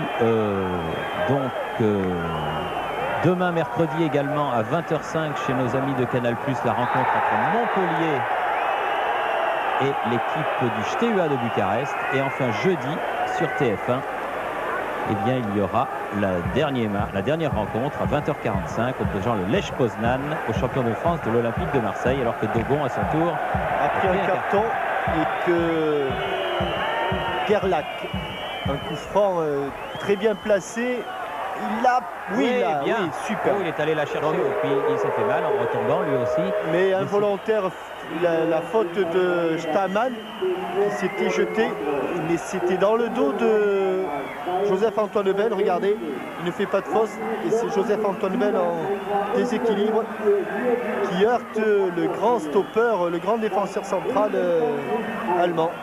Beaucoup de travail pour les soigneurs des Girondins de Bordeaux. Car c'est autour et poum, voilà, les fusées, ils arrivent de partout. Là, c'est nos amis photographes qui ont failli être victimes de celle-là. Pour s'affaire autour de Joseph-Antoine Bell. Et dans la tribune que l'on surplombe, il y a scission entre les vrais spectateurs ou les calmes qui remontent et puis un groupe de hooligans.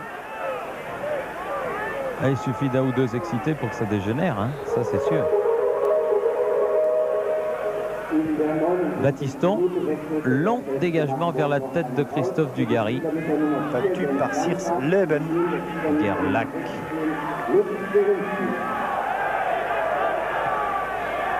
Keller, intérieur du pied, la Sigue. Ah non, complètement manqué. Bien joué Jean-Marc Ferreri, venu défendre. C'est bien fait ça. Oui, ça aussi. Vervort, faute de Gerlach. Mais oui. Le public proteste. Mais c'est vrai que cette équipe de Magdebourg est rugueuse, c'est le moins que l'on puisse dire. Et les Bordelais ont l'intelligence de surtout ne pas répondre aux provocations, de jouer leur jeu. C'est vrai que le tableau d'affichage les y invite puisqu'ils mènent 1-0. Oh, ça va aller très mal pour Magdebourg. Et oui. D'ici que l'arbitre n'arrête le match avant la fin. Il n'arrête pas d'y avoir des jets de bouteilles. Et M. Halsman, pour la deuxième fois, va voir le délégué UEFA qui est descendu maintenant de la tribune.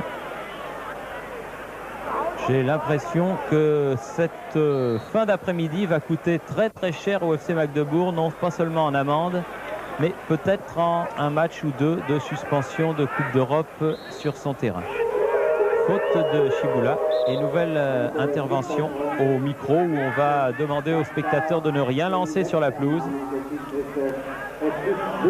Déclaration qui, je pense, sera complètement inutile, qui n'a qu'un don, c'est d'exciter ce groupuscule. Vicente Lissa, main, non, ah non. Il l'a pas vu, il était tourné. Il était tourné, il l'a pas vu, mais ça fait rien. Ah oui, là par contre, il a vu la faute, mais il laisse jouer, là encore. Ferreri, Dugarry, Ferreri, hors-jeu. Qu'est-ce qu'ils mettent? Mingwitz. Il faut rester calme du côté des Bordelais. Keller, toujours aux prises avec Lissarazu.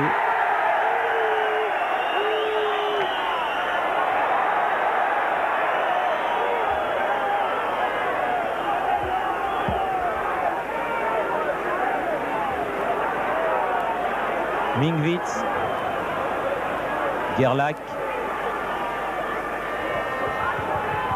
sur le côté, Rössler. Alors qu'il reste grosso modo 9 minutes à jouer, plus les arrêts de jeu. Éventuels. C'est soumis à la discrétion de monsieur l'arbitre. Il n'y a pas hors-jeu. Touche. Sears Leben. Très loin. Dégagement bien fait de Vervoort. Très loin. Christophe Dugarry à la chute du ballon. Parfait. Oui. Comme ça, il a jeune Chiboula à donner derrière à Heine. Il a pigé le coup tout de suite, Christophe Dugarry. Gerlach. Ah oui, avec une faute de Ferreri là. Oula. il va pas se laisser faire. Voilà, coup de tête de Colère. L'arbitre l'a vu, n'a rien dit. Ah, la partie retour au Parc Lescure vaudra le déplacement, ça, c'est une certitude. Siersleben. Il faut l'enfermer là-bas dans le coin, l'empêcher de se retourner. Il n'y est pas allé assez vite, Patrick Battiston, ce qui va permettre à Siersleben, non. Et non, bien joué Patrick, il a du métier. D'un petit coup de patte, il a écarté ce ballon. Mais c'est pratiquement un corner, hein, Siersleben. Siersleben toujours. Allez, on dégage. On essaye de bien relancer. On s'applique. Battiston sur le côté. Minkwitz. Gerlach. Minkwitz à nouveau vers Gerlach sur le côté droit. Le numéro 8. Centre pour Joseph-Antoine Lebel. Centre qui passe derrière la barre.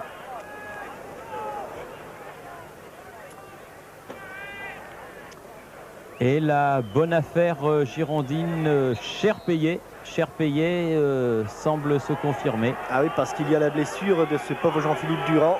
Oui. Et il y a surtout beaucoup de cartons jaunes, un carton rouge. Alors ça va le compte, il faudra le faire pour le match retour. Minkwitz. Non. Mais peut-être qu'à cette époque-là, les Girondins auront récupéré au moins Alim Ben Mabrouk, qui est en bonne voie de guérison, et peut-être Jean-Christophe Touvenel, qui aura purgé tous ces matchs de suspension. J'ai l'impression que c'était le dernier aujourd'hui, à l'occasion de ce match contre Magdebourg. Bien joué, Christophe Dugarry. Au second poteau, oui. Ah, Vervoort. Ah, quel dommage. Tim Kift qui a manqué cette reprise du ballon. Il faut revenir maintenant. C'est ce que fait Christophe Dugarry là-bas, lui qui a fait un effort. Oui, voilà Vervoort bien mis la semelle, oui. Oh, ça c'est sûr. Ça, oui. Il a mis la semelle sur Staman. Monsieur l'arbitre l'a vu. Donc, un carton de plus.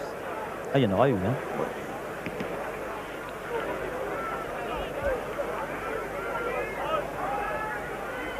Minkwitz. Il a joué court. Chiboula. Gerlach. Ah oui. Staman. Oui. Oh, bien l'arrêt. Bien joué. Superbe. Superbe. Colère. Réflexe de Joseph-Antoine Lebel. Il a mis ce ballon en corner, la main n'a pas tremblé. Vraiment au ras du poteau.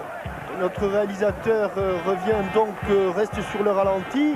Pendant que vraiment au ras du poteau, il s'est couché très vite là, Joseph-Antoine Lebel. Gerlach. Minkwitz remet dans le paquet. Tout le monde l'a manqué. Tout le monde l'a manqué alors qu'il n'y avait pas hors-jeu.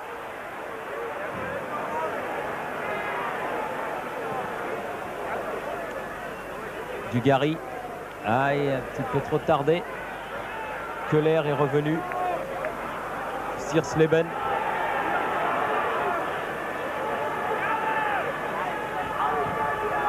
Gerlach. Keller.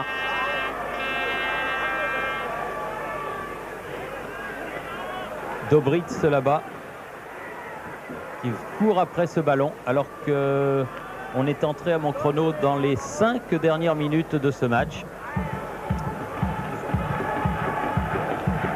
et que c'est une nouvelle longue remise en touche. Siersleben pour la tête de Christophe Dugarry. Jean-Marc Ferreri qui va faire le pressing sur Gerlach avec une faute du Bordelais. Rossler. C'est un vrai match de coupe qu'auront disputé ce soir les Girondins de Bordeaux à l'occasion de ce deuxième match aller des rencontres de Coupe d'Europe. Et belle sortie face à Rossler de Christophe Dugarry. Ils sont 4 contre 2 les Girondins avec une balle en profondeur pour Wim Kift alors que la défense de Magdebourg se replace. Kift qui change de côté là-bas pour Jean-Marc Ferreri qui remet devant pour Dugarry. Du bout du pied. Oh là là, Vicente Lizarazu qui était seul avec Sieberslugen derrière lui n'a pas pu maîtriser ce ballon. La fatigue de fin de match. Belle occasion. Attention au contre maintenant, c'est d'un but sur l'autre. Minkwitz à la limite de la surface de réparation.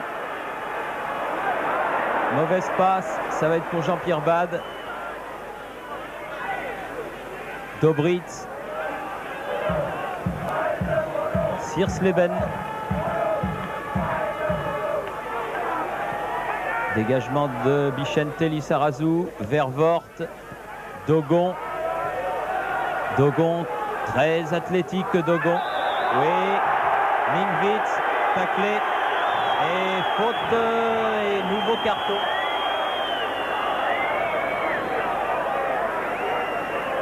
On fera le compte des cartons de cette partie à la fin, qui est très proche maintenant, puisqu'on joue la 43e minute du temps réglementaire de cette deuxième mi-temps. 88e minute du match, toujours 1-0 pour les Girondins.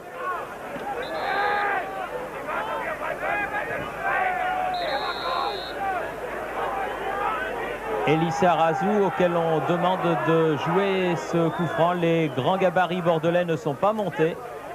Wim Kieft seul. Récupération de Vervoort au milieu du terrain. Wim Kieft est tout seul à se battre aux avant-postes. Keller, contré. Jean-Marc Ferreri. Toujours lui. Lizarazu. Une balle qui est passée au ras du deuxième poteau de l'équipe de Magdebourg.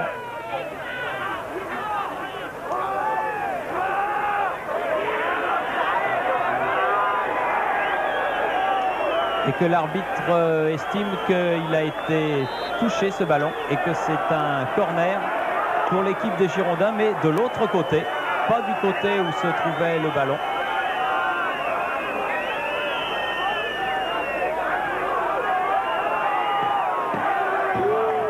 Lizarazu qui va tirer ce corner sous les canettes de bière qui lui tombent dessus.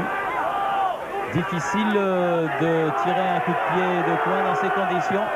Lizarazu, deuxième poteau, tête de Wim Kieft. Staman, il y avait une faute sifflée. Mauvais coup franc et interception de Christophe Dugarry. Siersleben, Staman, Gerlach. Il faut remonter tout le terrain pour les joueurs de Magdebourg maintenant, ce que s'efforce de faire Gerlach. Lassig, Keller. Centre de Keller, dégagement de la tête de Battiston. Ferreri. Bien joué pour Dogon qui est venu épauler son camarade. Dogon à la lutte avec Gerlach et ballon contré au tout dernier moment par Staman sur ce tir de Dogon. Et dégagement en sortie de but de Heine alors que le temps réglementaire est maintenant terminé. On joue les arrêts de jeu dans ce match du premier tour. Du deuxième tour, pardon, match aller du deuxième tour de la Coupe de l'UEFA. Et un coup franc en faveur du FC Magdebourg que va jouer Mingvitz très vite. Siersleben, ils sont tous devant et avec ses bras alors que Rossler était signalé hors jeu. Joseph-Antoine Bell avait pris ce ballon, Dugarry, et alors que vous ne le voyez peut-être pas sur ces images, un immense drapeau tricolore amené par les militaires, alors que Jean-Marc Ferreri est accroché juste à la limite, mais il tombe plus que de fatigue que de cet accrochage. Le grand drapeau tricolore s'est déployé devant la tribune officielle. Peut-être que notre réalisateur nous le montrera, alors que Bad expédie une des dernières balles en retrait vers Joseph-Antoine Bell. 46 minutes de jeu, une minute de plus que le temps réglementaire. Kieft, Dugarry. Dugarry poursuivi par Stallman. Pas de faute à estimer, monsieur l'arbitre. Lassig, Gerlach. Sur le côté, Mingvitz, mais interception encore de Bichente Lizarazu. Gerlach. La touche est pour les joueurs de Magdebourg ou pour les joueurs de Bordeaux. Il me semble que c'est pour les joueurs de Bordeaux, exact. Battiston préfère laisser à Lizarazu. Jouer vite. Oh, elle n'était pas très bonne, mais enfin, l'arbitre l'a excusé. Vu la dépense d'énergie qu'il y a eu au cours de ce match. Stallman a bien fait de la part de Vervoort, crédité lui aussi d'un très bon match, comme tous les Girondins, qui auront vraiment mouillé leur maillot à l'occasion de ce match, c'est le moins que l'on puisse dire. Et une bonne balle en profondeur pour Jean-Marc Ferreri alors que Siersleben est venu couper et que la passe de Bichente était un petit peu forte pour Jean-Marc. Long dégagement, 47 minutes et 30 secondes maintenant que la deuxième mi-temps est commencée. Sénac, Dugarry, faute sur le jeune bordelais. Au pied de ce drapeau tricolore que vous voyez, là je vous l'avais annoncé tout à l'heure. Un drapeau des jeunes Français qui sont à Berlin et qui sont venus voir ce match. Didier Sénac, toujours pour Wim Kieft, Siersleben et monsieur Halsman qui ne siffle toujours pas. Keller qui a perdu le ballon sur un mauvais contrôle. Lisharazu aux prises avec Gerlach. Shibula, Siersleben, Minkwitz, Vervoort qui passe un peu au travers mais Battiston était derrière. Mauvais contrôle de Shibula, Wim Kieft, seul contre 3. Faute, a dit monsieur l'arbitre, de Siersleben et de Minkwitz qui ont pris l'attaquant néerlandais en sandwich. Et sans doute l'un des derniers coups francs de ce match car on joue depuis presque 49 minutes. Kieft, remise. Oh!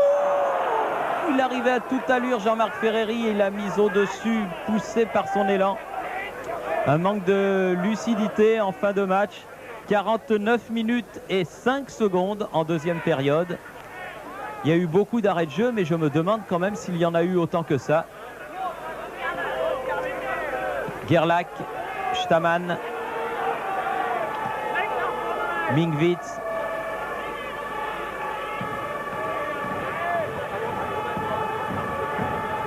Dobritz, Minkwitz, aux prises avec Jean-Pierre Bade. La touche est pour les Allemands. Keller, Minkwitz et encore une fois Sénac qui met ce ballon en corner, mais tacle irrégulier, estime monsieur Halsman. C'est un petit corner. Minkwitz, sortie de Joseph-Antoine Bell au milieu d'une grappe de joueurs. On a atteint les 50 minutes avec une faute de Dobritz. Bell qui joue avec Dogon. Et le chronomètre de monsieur Halsman est peut-être cassé, à l'image de ce qui était arrivé à Michel Vautreau lors de la dernière Coupe du Monde. Là, il la regardait et il siffle la fin du match, donc sur la victoire des Girondins de Bordeaux.